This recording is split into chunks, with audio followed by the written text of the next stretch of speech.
네, 오늘 에베소서 말씀을 가지고 악한 공격을 막는 힘, 믿음에 대해서 함께 말씀을 나누도록 하겠습니다. 풍성한 그리스도인의 삶을 살아가기 위해서 기억해야 될 두 가지 사실이 있습니다. 첫 번째는 우리는 모두가 다 두 영역의 세상을 살아가고 있다는 사실입니다. 눈에 보이는 물질의 세계, 감각의 세계를 우리는 살아가고 있지만 그것과 동시에 눈에 보이지 않는 영적인 세계를 우리는 살아가고 있음을 항상 기억해야 됩니다. 그런데 세상을 살아가다 보면 우리는 이 감각의 세계, 물질의 세계가 너무 중요하게 여겨져서 때로는 이 물질의 세계가 있다라는, 영적인 세계가 있다는 것을 잊고 살아가곤 합니다. 그러나 영적인 세계를 우리가 잊고 살아간다면 결코 우리는 풍성한 그리스도인의 삶을 살아갈 수가 없습니다. A.W. 토저는 이렇게 이야기했습니다. 감각의 세상은 우리에게 밤낮으로 자기에게만 주의를 기울이라고 다그친다. 그것은 시끄럽고 끈질기며 과시적이다. 영적 세계는 온통 우리를 둘러싸고 있다. 우리의 내적 자아가 미치는 곳에서 우리가 그것을 인식하기를 기다리고 있다. 하나님은 우리가 여기서 그분의 임재에 반응하기를 기다리신다. 네, 하나님이 기다리시는 것이 바로 영적인 세계이지요. 이 감각의 세계는 끊임없이 감각의 세계만 집중하도록 만들지만 그곳에는 결국에는 물질적인 것, 한계적인 것들만 존재할 뿐입니다. 그러나 영적인 세계는 하나님의 임재가 있는 곳이고 하나님이 우리를 기다리고 계시는 곳입니다. 그 영적인 세계를 우리가 기억하면서 품고 나아갈 때에 우리의 삶 가운데 풍성한 은혜를 누릴 수 있게 되는 거죠. 이 영적인 은혜를 누리고 영적인 은혜를 사모하며 나아가는 성도들이 기억해야 될 두 번째가 있습니다. 그것은 영적 전쟁이 존재한다라는 사실입니다. 영적인 세계가 우리에게 예비되어 있고 풍성한 은혜가 우리에게 준비되어 있지만 또한 우리가 그 하나님이 주신 약속과 언약과 풍성한 은혜를 누리지 못하도록 우리를 막는 세력이 존재합니다. 바로 사탄 마귀이지요. 이 사탄 마귀는 할 수만 있거든 믿는 사람도 미혹해 넘어뜨리려고 우는 사자처럼 달려온다라고 그렇게 기록됩니다. 그래서 끊임없이 우리를 넘어뜨리려고 하고 끊임없이 우리를 그리스도로부터 멀어지게 하고 하나님의 은혜를 잊고 살아가도록 우리를 유혹합니다. 우리가 이 두 가지 사실을 항상 기억하면서 살아가야 됩니다. 영적 세계가 존재한다. 그리고 그곳이 바로 풍성한 은혜가 있는 곳이다. 또한 우리의 삶 가운데는 영적 세계에서 받는 그 은혜를 누리지 못하도록 방해하는 세력이 영적 전쟁이 분명히 있다. 우리가 이 사실을 기억하면서 살아갈 때에 풍성한 그리스도인으로서의 삶을 살아갈 수가 있습니다. 사랑하는 성도 여러분, 우리가 그 풍성한 하나님의 은혜를 누리는 삶이 되기를 원합니다. 그리고 영적 세계가 있음을 기억하며 살아가기를 원합니다. 그리고 더 나아가서 영적 전쟁에서 승리하는 삶을 살기를 원합니다. 그러한 축복을 누리시는 저와 여러분 되시기를 주님의 이름으로 축복합니다. 오늘 본문에 있는 에베소서 말씀은 그렇다면 이 영적 전쟁에서 어떻게 하면 우리가 승리할 수 있을 것인가? 이 영적 전쟁에서 승리를 원하는 그리스도인들에게 주시는 하나님의 말씀입니다. 10절부터 12절까지에 있는 말씀 우리 한 번 더 함께 읽도록 하겠습니다. 마지막으로 여러분은 주 안에서 그리고 주의 힘의 능력으로 강건해지십시오. 마귀의 계략에 대적해 설 수 있도록 하나님의 전신갑주를 입으십시오. 우리의 싸움은 혈과 육에 대한 것이 아니라 권력들과 권세들과 이 어둠의 세상 주관자들과 하늘에 있는 악한 영들에 대한 것이기 때문입니다. 아멘. 11절에 있는 말씀을 보면요, 하나님께서 이 마귀의 계략에 대적할 수 있도록 우리가 하나님의 전신갑주를 입어야 한다, 이렇게 말씀합니다. 여러분, 영적 전쟁이 분명히 존재합니다. 우리를 넘어뜨리려고 한 영적인 존재들이 분명히 존재합니다. 하지만 염려하지 마십시오. 하나님의 전신갑주가 우리에게 예비되어 있습니다. 그 하나님의 전신갑주를 입고 나아갈 때에 마귀가 어떠한 계략을 펼치든 어떠한 유혹이 있든 어떠한 환난과 시험이 당하든 우리는 능히 이길 수 있습니다. 바로 하나님이 우리와 함께 하시기 때문입니다.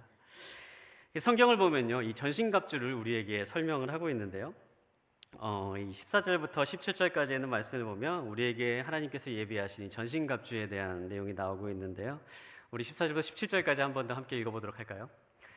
그러므로 여러분은 굳건히 서서 진리로 허리띠를 띠고 의의 가슴바지를 붙이고 예비한 평화의 복음의 신을 신고 모든 일에 믿음의 방패를 가지고 이것으로 악한 자의 모든 불화살을 소멸시키며 구원의 투구와 성령의 검 곧 하나님의 말씀으로 무장하십시오. 네, 6가지 전신갑주가 나오고 있는 것을 볼 수가 있어요. 진리의 허리띠, 의의 가슴바지, 평화의 복음의 신, 믿음의 방패, 구원의 투구, 성령의 검, 이렇게 6가지 전신갑주가 우리에게 있다라고 이렇게 말씀합니다. 이 가운데 특별히 우리 믿음의 방패에 대해서 함께 좀 더 깊이 살펴보기를 원하는데요. 마틴 로디 존스 목사님의 에베소서 강해를 보면요, 이 에베소서 6장에 있는 말씀을 보면서 이 6가지 전신갑주를 세 가지 나누어서 크게 두 가지로 구분하는 것을 볼 수가 있습니다. 한 가지 특징을 가지고 있는 이 갑주들은요, 동사로 have 동사를 사용하고 있는 갑주들이에요. 그리고 또 다른 부류는 take 동사를 사용하고 있는, 우리가 가지다 취하다 할 때 take 동사를 가지고 있는 이 2가지 부류로 나누어서 이 전신갑주를 설명하고 있는 것을 볼 수가 있습니다. 이 have 동사를 가지고 있는 전신갑주는 한번 착용하면 그냥 계속해서 착용하게 되는 전신갑주예요. 어떤 것들이 있냐면 진리의 허리띠, 그리고 의의 가슴바지, 평화의 복음의 신, 이 3가지는 우리가 입다라고 할 때 have 동사를 가져서 항상 한번 입으면은 그냥 계속해서 입고 있을 수 있는 그런 전신갑주로 표현합니다. 그런데 이에 반해서 take 동사로 이제 표현한 전신갑주가 믿음의 방패, 구원의 투구, 성령의 검, 이 3가지를 취하다, take, 이제 필요할 때마다 가져가는 그러한 무기들로 표현하고 있습니다. 그런데 사실 우리가 이 사실을 한번 주목해 봐야 될 중요한 시사점이 하나가 있습니다. 믿음의 방패, 이 방패가 바로 이 take 동사라는 사실이에요. 이 방패는 적의 공격을 막는 가장 기본적인 도구입니다. 적이 우리를 공격할 때 가장 먼저 막아내는 도구가 바로 이 방패입니다. 그런데 이 방패는요, 항상 우리가 들고 있는 것이 아니라는 거예요. 이 맛을 바꾸어서 얘기한다면요, 이 적의 공격이 올 때에 우리가 이 방패를 들고 있지 않으면 우리가 적의 공격에 쉽게 노출되고 쉽게 상처를 입고 다칠 수 있게 된다는 사실이죠. 그렇기 때문에 우리의 몸을 안전하게 보호하고 우리의 몸을 안전하게 지키기 위해서는요, 우리가 적의 공격으로부터 항상 방패를 들고 항상 우리를 보호할 수 있는 도구를 들고 있는 것이 중요합니다. 우리 16절에 있는 말씀 다시 한번 읽어보면 좋겠는데요. 16절에 있는 말씀에서 이렇게 이야기합니다. 그래서 이렇게 말씀하고 있죠. 모든 일에 믿음의 방패를 가지고. 여러분, 우리가 살아가고 있는 세상이 영적 전쟁의 전쟁터라고 말씀을 드렸어요. 이 전쟁터는 어떤 곳인가요? 저는 전쟁에 경험해 보지 못했지만요. 영화나 다른 것들을 통해서 살펴보면요, 전쟁터는 정말 총알이 어디서 날아올지 모르는 빗발치는 곳이 한가운데 있는 곳이 전쟁터이잖아요. 그래서 정말 어디서 어떤 일을 당할지 모르고 어디서 어떠한 위기로 인하여서 목숨을 잃게 되고 다치게 될지 모르는 그러한 곳이 바로 전쟁터입니다. 근데 우리가 살고 있는 생활이 바로 그러한 생활이라고 하는 것이에요. 사탄은 우리의 삶의 매 순간순간 틈만 나면 우리를 넘어뜨리기 위해서 계속해서 공격을 합니다. 우리의 마음을 흔들고 우리의 마음을 유혹하고 우리의 마음을 무너뜨리기 위해서 순간순간 우리를 넘어뜨리려고 오는 존재가 바로 이 사탄인 거죠. 그렇기 때문에 오늘 본문에 있는 말씀을 주목해서 보면요, 주님은 우리에게 말씀하십니다. 모든 일에 믿음의 방패를 들어야 한다. 사랑하는 성도 여러분, 우리들의 일상 가운데에 바로 이 말씀 우리가 기억하는 오늘 우리의 삶이 되기를 소망합니다. 여러분, 우리의 모든 일에 믿음의 방패를 드시기 바랍니다. 매 순간순간 우리의 삶은 흔들려고 하는 사탄의 유혹으로부터 우리의 삶을 지키고 끊어내고 우리의 삶을 보호할 수 있는 그러한 영적 준비의 자세가 우리의 삶 가운데 있게 되기를 바랍니다. 제가 이제 이 말씀을 준비하면서요, 제가 이 말씀을 드릴까 말까 참 고민을 많이 했었는데, 이제 명절 기간을 우리가 보내고 있습니다. 이제 저도 이제 오늘 예배가 마치면 저희 이제 부모님을 뵈러 이제 가게 되는데요.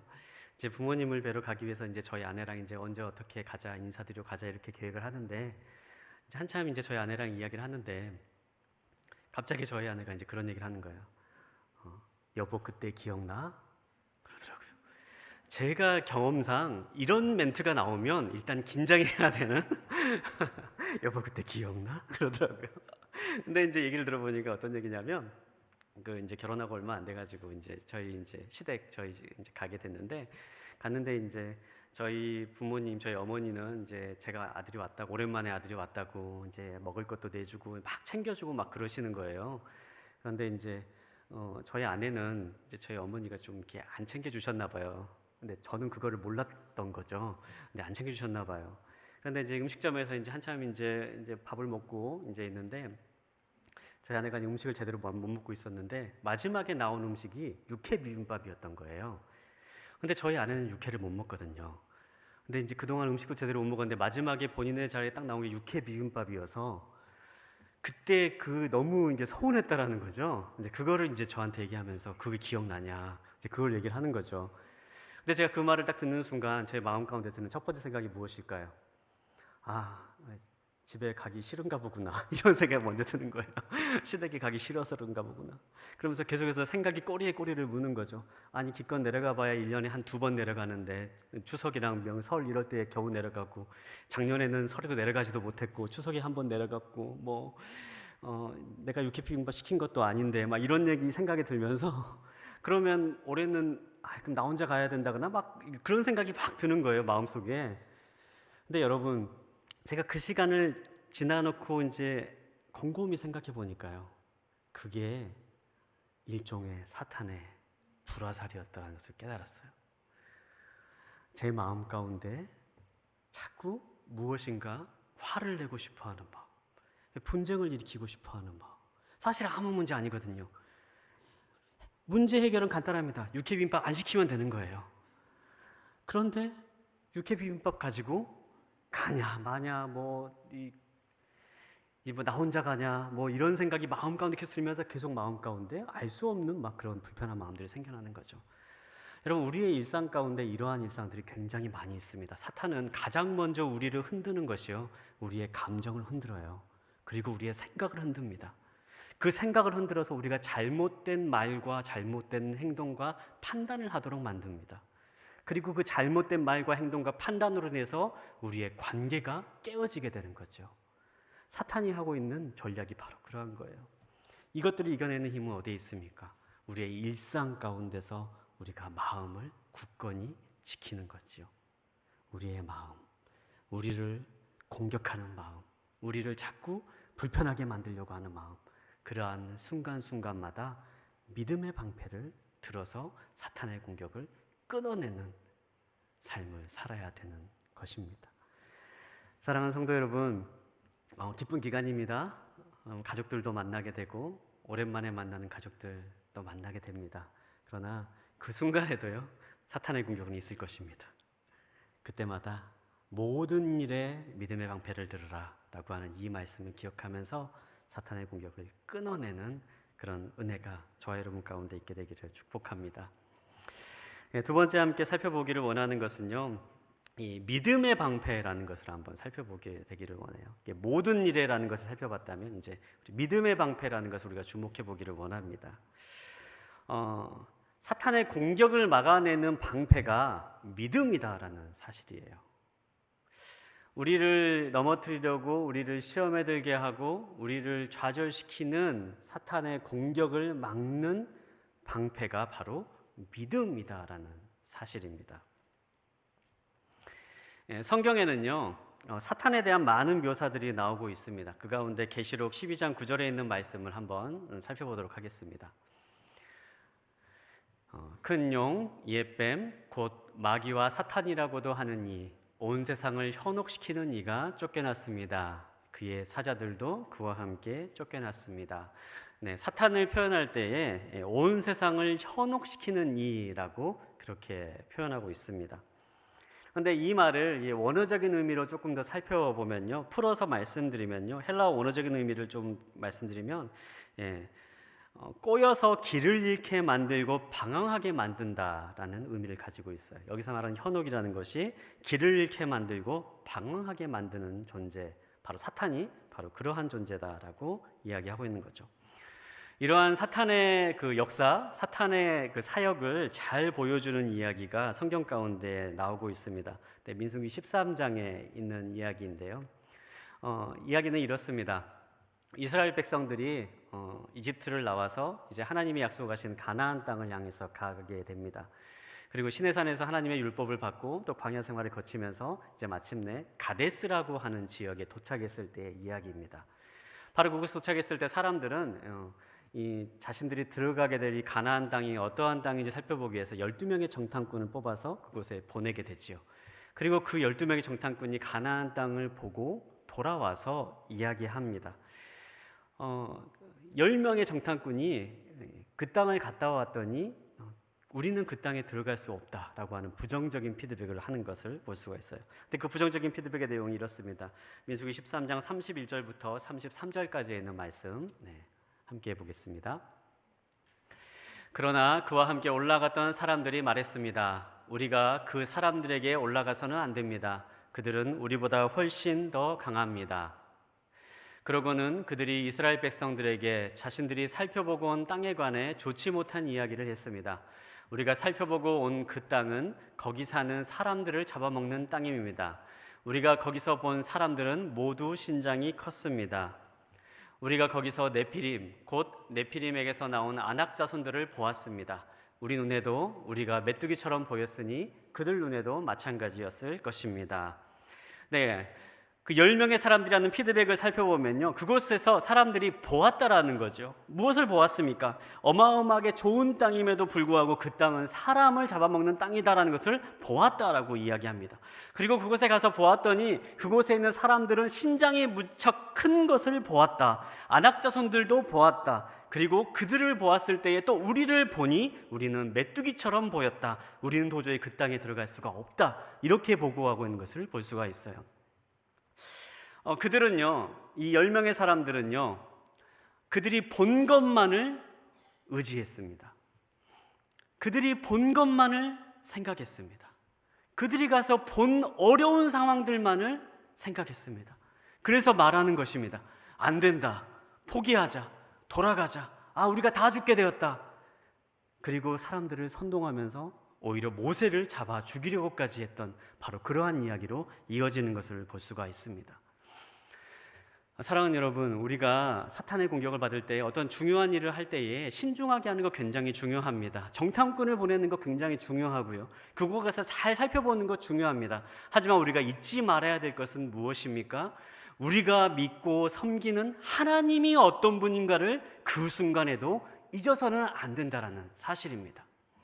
정탐의 순간 우리가 눈으로 보기에는 두렵고 떨리는 상황 가운데 있고 눈으로 보기에는 강하고 우리가 도저히 넘어뜨릴 수 없는 것만 같은 그런 사람들이 적들로 다가온다 할지라도 우리를 그곳에 세우신 이가 하나님이시면 하나님이 모든 것을 이겨내게 해주신다. 우리를 지키신 분이 하나님이시면 이 모든 것을 우리가 이겨낼 수 있다. 바로 그러한 믿음을 우리가 가져야 된다는 사실이죠. 동일한 그런 믿음을 가지고 있는 사람의 고백은 어땠습니까? 30절에 있는 말씀 우리 한 번 더 함께 보도록 하겠습니다. 그때 갈렙이 모세 앞에서 백성들을 진정시키며 말했습니다. 우리가 올라가 그 땅을 점령하는 것이 좋겠습니다. 우리는 분명히 할 수 있습니다. 아멘. 이것이 바로 하나님을 바라본 사람의 고백이었던 거죠. 갈렙이 두렵지 않았을까요? 갈렙이 그것을 보지 못했을까요? 갈렙이 적들을 몰랐을까요? 갈렙 역시도 적들을 알았습니다. 두려웠겠죠. 그 땅에 있는 어마어마하게 키가 큰 장수들을 보았을 겁니다. 그러나 갈렙은 그 순간에 그들을 이곳까지 인도하신 하나님을 보았던 것입니다. 사실 이스라엘 백성이 바로 이 자리까지 올 때까지는 도저히 우리로선 상상할 수 없는 수많은 신비한 경험들을 하고 하나님의 보호하심 가운데서 이 자리에 섰습니다.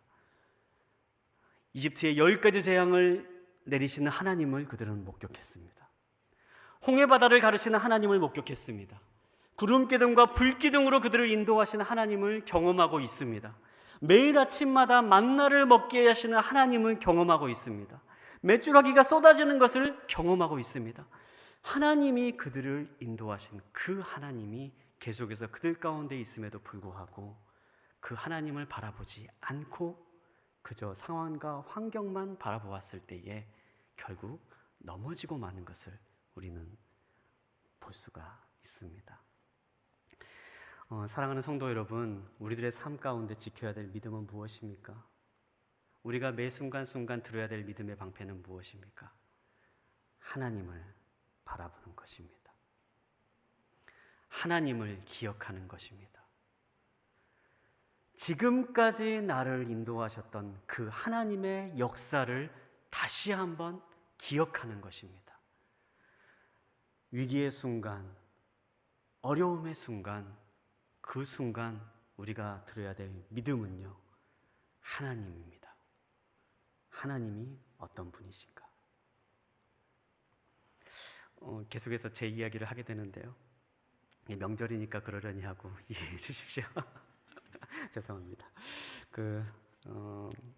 아시는 분은 아시겠지만 제가 이제 작년 2021년에서 2022년 넘어오는 12월 마지막에요. 굉장히 많이 아팠습니다. 제가 이제 그 교회 사역하면서 주일을 빠져본 적이 단 한 번도 없거든요. 일요주일을 제가 지키지 않았던 적이 단 한 번도 없는데 제 생애 처음으로 일요주일을 아파서 빠져본 날이었어요. 근데 이제 검사도 받아보고 했는데 이상이 없어요. 이상이 없는데 근데 몸이 그냥 아픈 거예요. 그래서 이제 집에서 혼자 이제 가만히 있는데 그냥 몸이 아프니까 이제 그 기간 동안 제가 할 일이 뭐가 있겠습니까? 그냥 기도하고 그냥 말씀 보고 또 이제 좋은 목사님들의 책을 읽고 그러면서 이제 시간을 보내면서 집에서 이제 휴식을 취하고 있는데요. 사실 왜 아픈지는 모릅니다. 이유가 없어요. 그냥 아픈 거예요. 그냥 몸이 힘든 거예요. 아무 이유 없이 원하지 않는데 그냥 힘이 없고 아프고 그러니까 아무것도 못할 거고 그런 순간인 거죠. 그런데 계속해서 기도하고 또 말씀을 보고 있는데 그 가운데 하나님께서 저에게 주시는 말씀이 있었어요. 왜 아픈지는 모릅니다. 왜 나한테 이런 일이 일어난지는 모릅니다. 그런데 나는 네가 어떠한 상황 가운데 있어도 내가 너를 붙잡고 있다. 그 말씀을 저한테 주시는 거예요. 네가 믿는 하나님, 네가 고백하는 내가 누구인지 다시 한번 떠올려봐라. 여호와는 나의 목자시니 내게 부족함이 없으리로다. 내가 사망의 음침한 골짜기를 간다 할지라도 주의 지팡이와 막대기가 나를 안위하시나이다. 여러분, 하나님은요, 우리가 설령 사망의 음침한 골짜기를 간다 할지라도 그곳에서 우리를 지키시고 보호하시는 하나님이십니다. 하나님은 광야에 길을 내시는 하나님이십니다. 광야를 왜 가느냐? 아무 의미 없어요. 우리의 인생 가운데 광야는 언제든지 올 수 있습니다. 그러나 중요한 것은 하나님은 그 광야에 우리를 위해 길을 내시는 하나님이시라는 사실입니다. 사막에 물을 내는 하나님, 하나님은 사막에 물을 내서 우리에게 공급해 주시는 하나님, 우리가 믿는, 내가 믿는 하나님이 바로 그 하나님이라는 사실을 그 순간에 저의 마음 가운데 부어주시기 시작하시는 거예요. 이제 이렇게 시간을 계속해서 이제 기도하며 보내면서 이제 어느 시간이 되니까 이제 몸이 회복되는 것을 느꼈어요. 제가 그때 기도했습니다. 하나님, 이제 나아지는 건가요? 그랬더니 주님이 저한테 주시는 말씀이 자유해라 하시나요?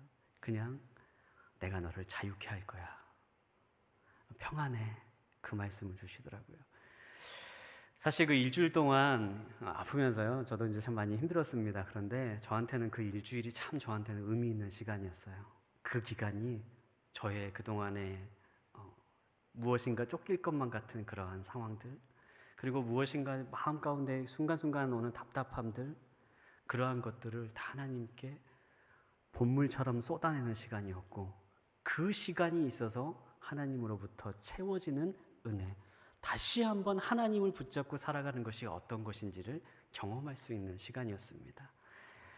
사랑하는 성도 여러분, 광야는 누구에게나 올 수 있습니다.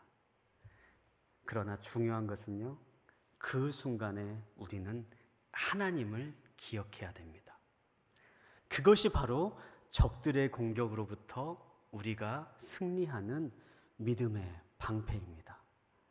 우리의 하나님이 어떤 분인가를 잊지 마십시오. 우리가 믿고 고백하는 하나님이 어떤 분인가를 기억하십시오. 그러할 때에 사탄이 아무리 우리를 넘어뜨리려고 공격하고 사탄이 우리의 마음을 흔들고 우리를 괴롭힐 때에 그 모든 공격들을 이겨낼 수 있는 승리의 길이 그 가운데 열리게 될 줄 믿습니다. 사랑하는 성도 여러분, 풍성한 주님의 은혜를 누리시는 삶이 되기를 소망합니다. 하나님을 기억하십시오. 그리고 매 순간순간 영적 전쟁에서 승리하며 살아가십시오. 풍성한 주님의 은혜가 성도님들의 삶 가운데 또 저의 삶 가운데 충만하시기를 주님의 이름으로 축복합니다. 함께 기도하겠습니다. 하나님 감사합니다. 우리가 매 순간순간 하나님을 바라볼 수 있게 되기를 소망합니다. 우리가 세상을 바라보고 눈에 있는 것들에 쉽게 휩쓸려가는 그러한 사람들이지만 주님, 어떠한 상황 가운데 있을지라도 하나님이 우리와 함께 하심을, 하나님의 사랑받는 존재임을, 하나님이 우리를 보호하시고 인도하시고 가장 선한 것으로 공급해 주시는 분이심을 기억하며 나아갈 수 있게 하여 주시옵소서. 믿음의 방패를 들게 하여 주시고 믿음의 방패로 적들에 있는 모든 악한 불화살을 막아내는 승리의 역사를 살아갈 수 있도록 우리 모두를 지켜 주시옵소서. 감사드리오며 예수님의 이름으로 기도합니다. 아멘.